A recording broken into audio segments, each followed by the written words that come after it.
Hai,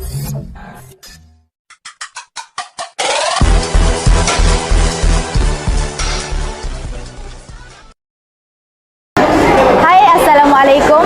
Saya Rida Sari dari Semerbak TV SMK Kampung Baru Ketih, Kembangan Terengganu. Bersama dengan juru video iaitu Afiq Adli dari My Spark Channel SMK Padang Kemunting.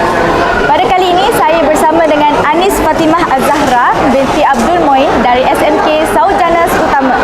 Beliau akan membuat resensi buku yang bertajuk Hamka. Dipersilakan. Baik, terima kasih saudari. Waktu begitu pantas menipu kita yang terlena. Belum sempat berzikir di waktu pagi, hari sudah menjelang siang. Belum sempat bersedekah pagi, matahari sudah meninggi. Kita tidak pernah merasa kehilangan waktu dan kesempatan untuk menghasilkan pahala.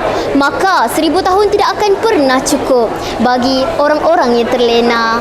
Karya puitis Buya Hamka. Assalamualaikum warahmatullahi wabarakatuh. Salam resensi, salam kehidupan dan salam kesejahteraan. Mohon perkenalkan diri, saya Anis Fatimah Az-Zahra binti Abdul Moin, warga SMK Sarjana Utama dari Kuala Selangor.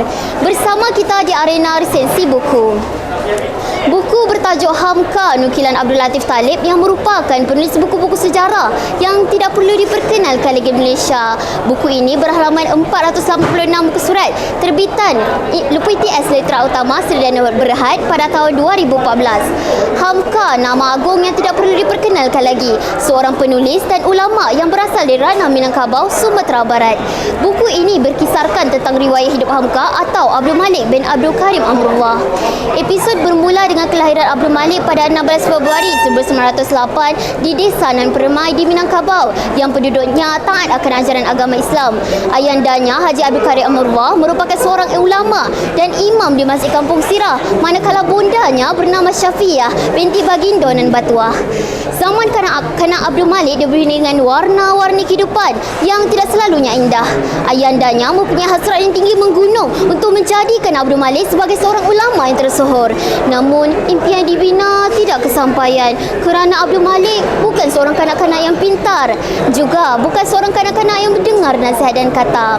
Ayah dan bundanya meninggalkannya bersama nenek kesayangannya kerana berhijrah ke Padang bagi meneruskan dakwah dan mengajar di madrasah. Kerinduan dan kesepian Abdul Malik telah membina kepribadian seorang kanak-kanak dan seterusnya seorang remaja yang memberontak. Namun doa seorang bapa yang tidak pernah padam telah melahirkan seorang Hamka, seorang ulama, seorang pemimpin dan seorang sastrawan yang agung. Hamka melalui pahit getir dalam zaman penjajahan Belanda dan Jepun, meneruskan perjuangannya melalui pena, Muhammadiyah dan Majlis Ulama Indonesia.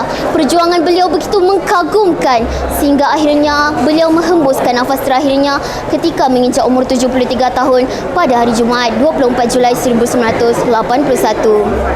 Usai membaca karya ini, banyak pengajaran iktibar yang dapat kita teladani. Pertama, kita jangan menyerahkanlah dalam kehidupan. Kehidupan awal Hamka begitu berwarna-warni. Beliau pernah ditinggalkan orang tuanya bersama neneknya. Beliau tidak menghabiskan pembelajaran di sekolah dan pernah juga hidup dalam kedaifan.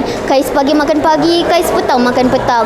Namun, pengakhirannya Hamka disanjungi, disegani dan menjadi seorang tokoh yang mengkagumkan. Kedua, mendalami falsafah hidup yang menjadi pegangan Buya Hamka menjadikan kita sebagai manusia menghargai kehidupan dan mensyukuri segala nikmat Allah yang tidak terhitung. Menerusi sajak dan syair Hamka memungkinkan kita berfikir, menakul dan menilai kehidupan kita pada hari ini.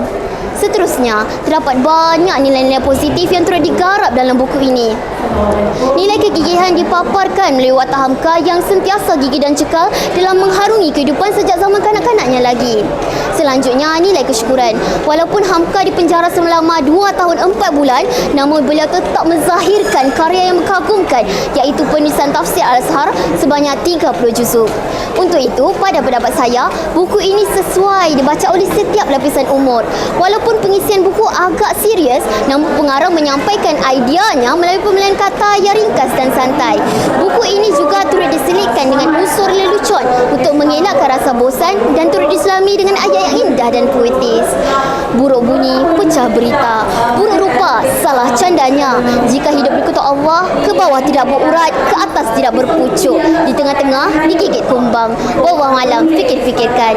Akhir kalam, nadi ilmu, amal membaca. Wabillahi taufiq wa hidayah. Wassalamualaikum warahmatullahi wabarakatuh.